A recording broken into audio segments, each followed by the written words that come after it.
Halo teman-teman, Assalamualaikum warahmatullahi wabarakatuh. Berjumpa lagi dengan saya Ira Sopianti, merupakan mahasiswi Universitas Riau, Pendidikan Bahasa dan Sastra Indonesia. Pada kesempatan kali ini saya ingin menjelaskan tentang sejarah perkembangan kurikulum yang ada di Indonesia. Seperti yang kita ketahui atau bahkan yang teman-teman ketahui bahwa setiap kurikulum memiliki perubahan dan perkembangan setiap tahunnya, dari awal kolonial Belanda hingga sekarang 2024. Lebih jelasnya akan saya bahas pada video selanjutnya. Sejarah perkembangan kurikulum di Indonesia.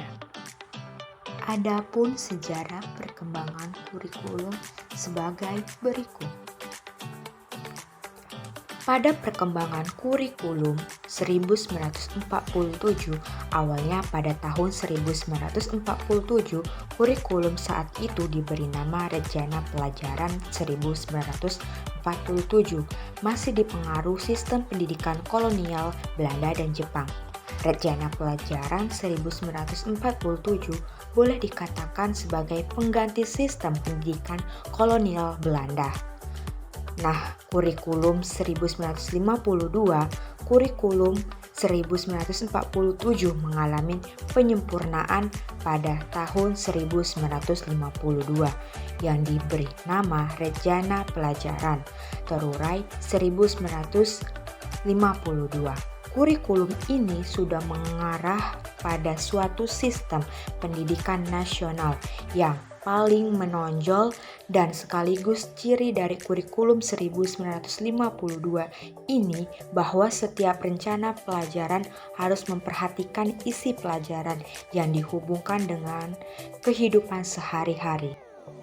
Pada kurikulum 1964, menjelang tahun 1964, pemerintah kembali menyempurnakan sistem kurikulum di Indonesia.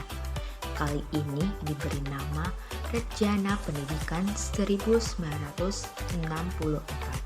Ciri dari kurikulum ini adalah bahwa pemerintah mempunyai keinginan agar rakyat mendapatkan pengetahuan akademik untuk pembekalan pada jenjang SD, sehingga pembelajaran dipusatkan pada program Paca Wardana Halim Malik 2004, yaitu pengembangan moral, kecerdasan emosional atau artistik, keprigelan, dan jasmani. Kurikulum 1968. Kurikulum 1968 merupakan perubahan dari kurikulum 1964, yaitu dilakukannya perubahan struktur kurikulum pendidikan dan Pacawardana menjadi pembinaan jiwa Pancasila, pengetahuan, dan kecakapan khusus. Kurikulum berorientasi pada mental atau subject matter. Adapun kurikulum 1975 berorientasi pada tujuan. Kelemahan kurikulum 1975 adalah digantinya buku-buku sebagai acuan sehingga kurikulum menjadi tidak menguntungkan dan kurang memberi makna. Selain itu, guru juga belum siap untuk melaksanakannya. Nah, adapun kurikulum 1984. Kurikulum 1984 ini memiliki ciri-ciri sebagai berikut. Berorientasi kepada tujuan internasional. Pendekatan pengajarannya berpusat pada anak didik melalui cara belajar siswa aktif atau CBSA, menggunakan pendekatan keterampilan proses. Perkembangan kurikulum 1994. Pembagian tahapan pembelajaran di sekolah dengan sistem catur bulan. Pembelajaran di sekolah lebih menekankan materi pelajaran yang cukup padat atau berorientasi kepada materi pelajaran atau isi tersebut.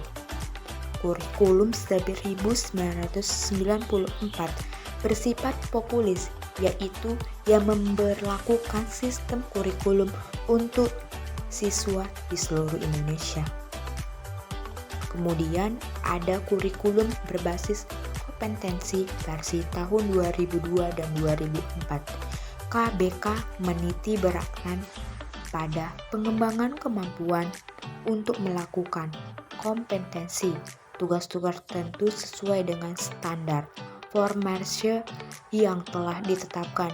Pendidikan mengacu pada upaya penyiapan individu yang mampu melakukan perangkat kompetensi yang telah ditentukan. Pada perkembangan kurikulum 2013 ini merupakan sebuah pembelajaran yang menekankan pada aspek efektif atau perubahan perilaku dan berimbangan antara sikap, keterampilan, dan pengetahuan di samping cara pembelajaran yang holistik dan menyenangkan. Inti dari kurikulum 2013 adalah ada pada upaya yang menyederhanakan dan tematik integratif. Kurikulum 2013 disiapkan untuk mencetak generasi yang siap di dalam menghadapi masa depan. Karena itu, kurikulum disusun untuk mengantisipasi perkembangan masa depan. Namun ada nih kurikulum pusat keunggulan 2021. Melalui SMK, pusat keunggulan tentang SMK adalah menghasilkan lulusan yang mampu menjawab kebutuhan dunia kerja diharapkan dapat terwujud. Untuk itu, pemerintah melalui program SMK Pusat Keunggulan akan mendorong keselarasan mendalam dan menyeluruh antara sekolah-sekolah yang terlibat dalam SMK Pusat Keunggulan dengan dunia kerja. Pada tahun 2021, program SMK Pusat Keunggulan menetapkan sektor prioritas akan dibenahi, yakni ekonomi kreatif, pemesinan, dan konstruksi, hospitality, maritim, pertanian, dan kerjasama luar negeri. Mungkin kita tidak asing lagi dengan kurikulum merdeka. Ini berdiri sejak tahun 2022. Pembelajaran berbasis proyek melalui proyek penguatan profil pelajar Pancasila atau P5. Fokus pada materi esensial sehingga memiliki cukup waktu untuk mendalami kompetensi dasar atau literasi dan numerasi. Fleksibilitas dalam pembelajaran dengan menyesuaikan kemampuan siswa serta konteks dan muatan lokal. Komponen-komponen kurikulum memiliki tujuan dan materi. Tujuannya yaitu berhubungan dengan arah atau hasil yang diharapkan mengacu ke arah pencapaian tujuan pendidikan nasional. Lalu materi atau isi. Isi dari kurikulum ini menyangkut aspek baik yang berhubungan dengan pengetahuan atau materi pelajaran yang biasanya tergambarkan pada isi setiap materi pelajaran yang diberikan maupun aktivitas dan kegiatan siswa. Terima kasih. Mengumpulkan tugas itu adalah suatu keharusan, sedangkan nilai bagus itu hanyalah bonus. Sampai jumpa di video pembelajaran selanjutnya.